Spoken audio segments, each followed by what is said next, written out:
Hi folks, I have a huge backlog of projects in the works. These are things I have been sitting on with scripts and B-roll already around, but I just have not produced the videos yet. A lot of these are projects I'm very excited about and have been very excited about, but take a lot of work to produce, and so some of them are going to be a little bit out of date and maybe not particularly topical to what's going on in the Yu-Gi-Oh meta now. However, I still think that they're all very valuable and I want to put them out there. So I hopefully will be spending my time for the next couple of weeks producing these videos, and today's video is probably the one I am most excited about out of all of them. So without further ado, let me tell you about a sealed set that I am extremely excited about and have been since it came out months ago.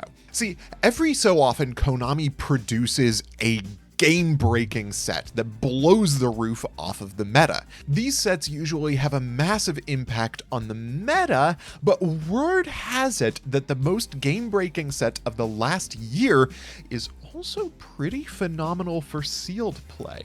To test this theory, I naturally had to buy a box for myself, open it, and enter a sealed tournament online. And what I found is probably enough to be exciting to even the crustiest of Yugiboomers. It turns out Power of the Elements could provide a one-of-a-kind gateway into modern Yu-Gi-Oh! And so I'm going to give it a limited review.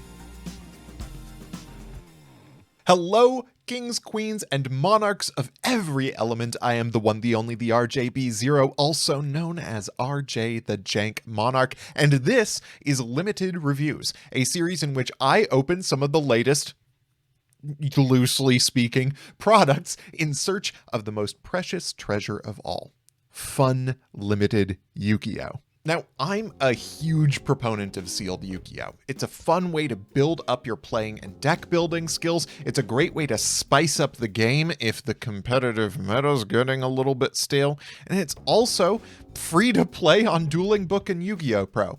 And in my opinion, the most fun thing about sealed play is that sealed play with some friends is a great way to take a box of cardboard and turn it into something that you can treasure, a memory of a game night with friends. And that's really what we're here for in Yu-Gi-Oh, isn't it?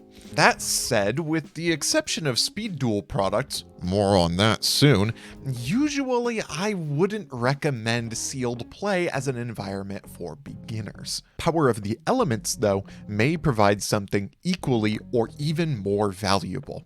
Power of the Elements might just be the format to get older Yu-Gi-Oh players into modern Yu-Gi-Oh.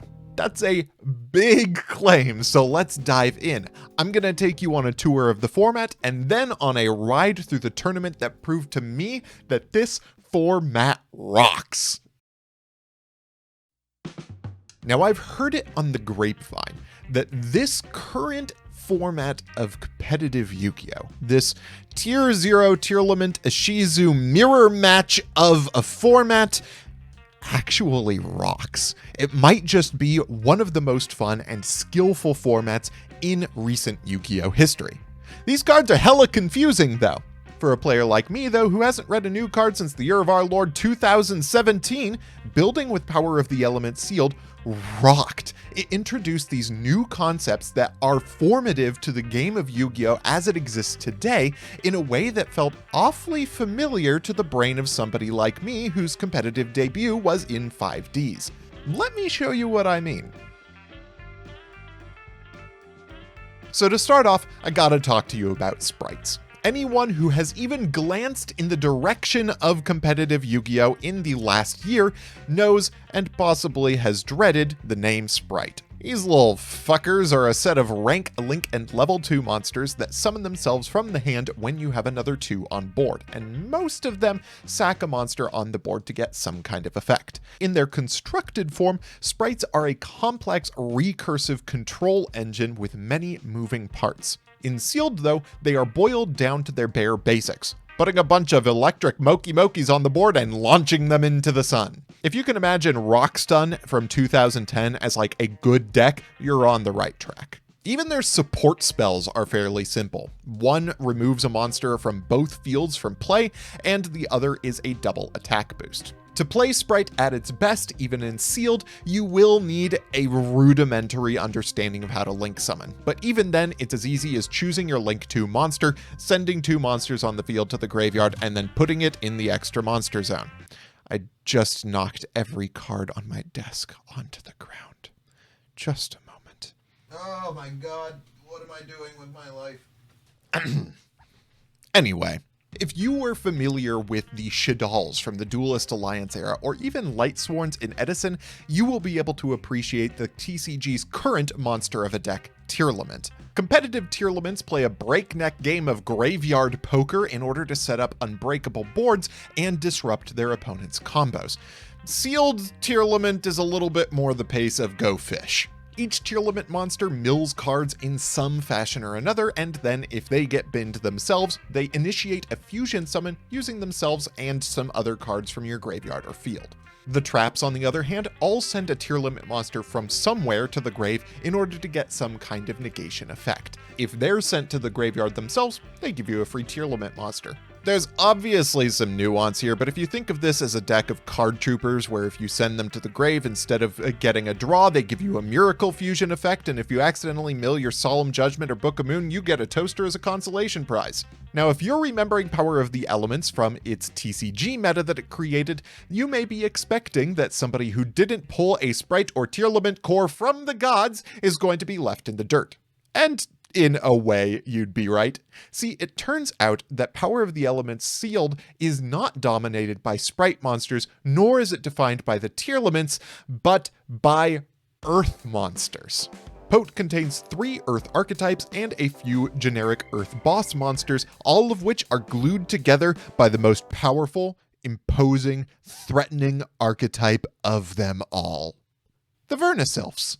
These little forest creatures single-handedly hit the gas on every Earth strategy available both in sealed and in competitive Yu-Gi-Oh! Each Vernusylph monster discards itself and another monster from your hand to summon an Earth monster from your graveyard and get a bonus effect. The monster that you summon could be the Vernusylph itself, or it could be one of the many generic boss monsters in the set, such as Vanguard of the Underground Emperor, a 2600 that can resurrect itself from the graveyard, or Grand Tusk Dragon, a monster that pops 2 on summon.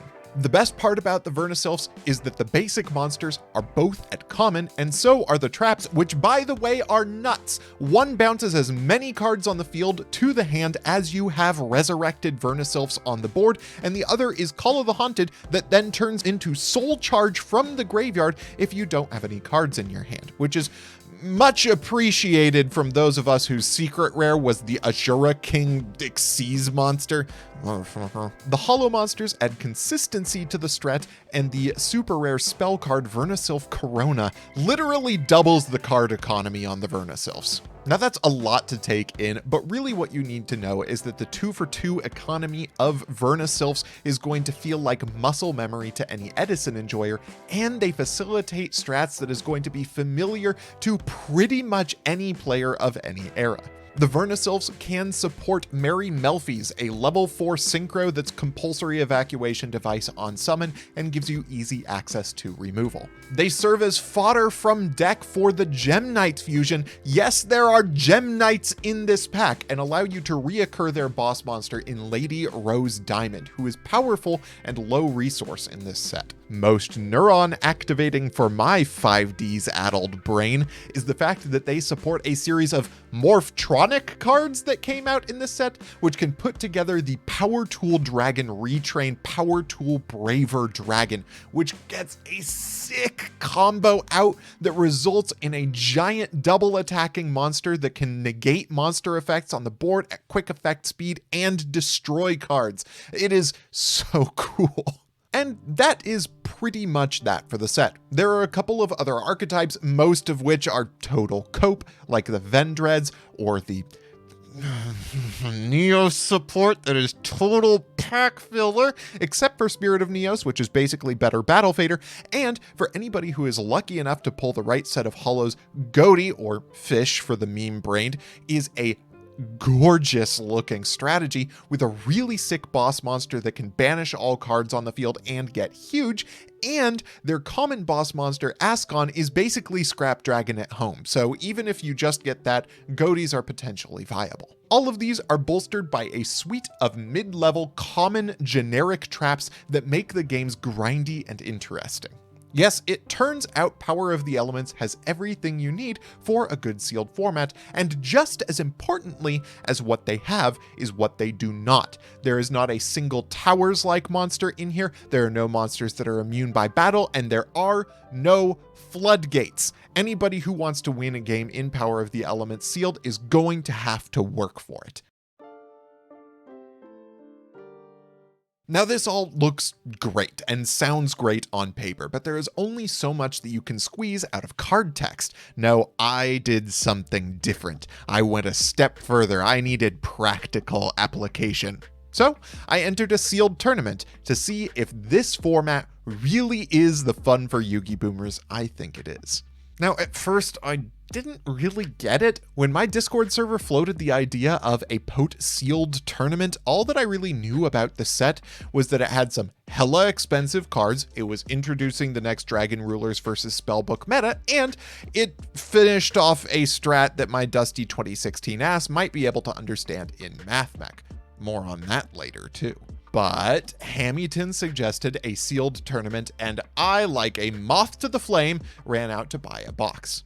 And after a week of anticipation of having a box sitting on my desk in front of me, Friday finally came, and my patience was rewarded with a box that sucked ass. After a single copy of Tearlament's Kit Kalos, my box apparently decided I'd had enough good luck in the world and proceeded to saddle me with the world's worst ultras and secret rares. Things were not looking great for either my wallet or my sealed deck. Naturally, I was pretty skeptical going into deck building. So boy was I surprised when I was pushing up against the time when the tournament was supposed to start, still figuring out which of the many playable archetypes that I had pulled that I actually wanted to play. In the end, I ended up going with my Spright core because even though my Tearlament core was stellar and I absolutely should have gone with that, I apparently decided that the Spright support was a little too strong to pass up. Despite that being a monumentally stupid decision, I had a great time playing. The gameplay in POTE Sealed turned out to be grindy and skill intensive and deeply mentally taxing. While the cards have spectacular effects and synergy, it turns out that even in the year of our Lord 2022, if your monsters are saddled with tiny attack stats and gigantic asses, the games turn into massive grind fests. The removal and disruption in the set is highly conditional as well, making each turn a tricky to navigate landscape fairly reminiscent of Hat or even Goat format. While the games were brain-blendingly mentally taxing sometimes, it was wide open for skill expression, and winning often meant managing your resources multiple turns in advance. I even played out one of the most rewarding games of my life where my opponent opened with the biggest boss monster Tearlaments have to access, and I bricked and I managed to play out of it just by managing the zones around my Link 2 monsters. Even Kalti and Cocoa Bird, who pulled some of the most busted sets I had ever seen in sealed play, won by way of spending a week and a half testing ahead of time. The tournament was full of diversity with players on Sprights, Tearlament, Goatee, even a player on Morphtronics. There was so much going on in this format. Back when I reviewed the Grand Creators, I created a scoreboard against which one could judge the enjoyment and the skillfulness of a sealed set. But with this set, the proof really is in the pudding. Power of the Elements is fun to open, both for sealed play and for the TCG. There are high dollar cards in there. The holos put the sparkle on sealed strategies that are already fairly consistent at common and have boss monsters that are worthwhile and exciting to get. Even the phenomenal amount of holographic pack filler was not enough to rain on my parade. With one Kit Kalos and a Dream, I was able to put together a deck that not only played effectively, but was really fun. No kidding, I have this thing on the shelf over here. To this day, during work meetings, I shuffle this deck and look at test hands because it was so much fun to play. And that's really the most magical takeaway from this whole experience. After having neglected the modern metagame for upwards of 6 years now, just playing in sealed with my Tearlament deck had me fiending for competitive strategies and reading articles and watching combo videos in a way I haven't done since I was in college. With basically a bunch of pack filler bulk commons and a single copy of Tearlament's Kit Kalos, I was able to come to understand the basics of both Tearlament and Spright in a relatively cheap and user-friendly environment. So, should you play limited Yu-Gi-Oh! With Power of the Elements? Absolutely. Whether you're having a draft party with friends at their house or you're just playing online through Yu-Gi-Oh! Pro Deck, this is a cheap and easy way to play in a fun format that gets older players into the mindset of modern Yu-Gi-Oh! And prepares you relatively well to play in a format vastly more complex than ones that we knew back in our day. Power of the Elements will be known as the set that broke open the TCG meta into an entirely new era of Yu-Gi-Oh! But I also think it should be remembered for being one of the most fun competitive limited environments ever produced in Yu-Gi-Oh! Thank you for checking out this video. I hope that you had a great time like I did. If you did, hit that thumbs up button. Let me know in the comment section below what sets, good or bad, you think I should review for limited play and open up in front of y'all. If you want to see more content from my time playing Power of the Elements, such as my deck profile and my opening and some other bonuses, and be one of the cool folks that are going to show up on the screen just now, please take a moment to check out my Patreon at patreon.com/therjb0. I want to give special thanks to Phoenix the Immortal and Ian Musa, who contribute so much to my Patreon and are always enthusiastic to see my stuff. I appreciate them and all of you on Patreon and all of you here on YouTube. Go forward in humble confidence, my friends, and I hope you have a wonderful day.